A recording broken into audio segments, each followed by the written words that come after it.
ஜபர்பாய் பிரியாணி யாராவது ட்ரை பண்ணியிருக்கீங்களா? கமெண்ட்ஸில் உங்களுடைய At ரிவ்யூ சொல்லுங்கள்.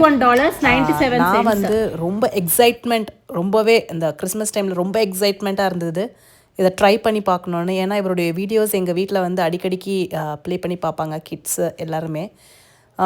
இது செய்யும் போதே வந்து வாயில் சாப்பிட்ணும் போல் இருக்கும், அந்த மாதிரி இருக்கும் வீடியோஸ், அவருடைய videos. Is a big short man. சின்ன வயசுலேருந்து ரொம்ப ஹார்ட் ஒர்க்கிங் பண்ணிவிட்டு இந்த லெவலுக்கு வந்திருக்காரு. அதனால் வந்து இங்கே டொரண்டோவில் கிராண்ட் ஓப்பனிங். ஃபஸ்ட்டு மிஸ்டேக் என்னென்னா அவர் வரல. செகண்ட் வந்து நாங்கள் ரொம்ப எக்ஸைட்மெண்ட் பண்ணி போனோமா, செம்ம டிஸப்பாயின்ட்மெண்ட்டு. வெறும் பிரியாணி 65 தான் வச்சுருக்காங்க. பிரியாணி வந்து தக்காளி சாதம் மாதிரி இருக்குது, ஒரு டேஸ்ட்டும் இல்லை. மீட்டும் வந்து இந்த மட்டன்லாம் வந்து அதுக்குள்ளே வந்து சாரெலாம் இறங்காமல் மொத்துன்னு இருந்தது. அதுக்கப்புறமா அந்த ஸ்வீட் கொடுத்தாங்க, அதில் ஒரு கீ ஸ்மெல்லும் இல்லை. Total disappointment. அவர் வந்து சரி பண்ணாதான் இது உண்டு.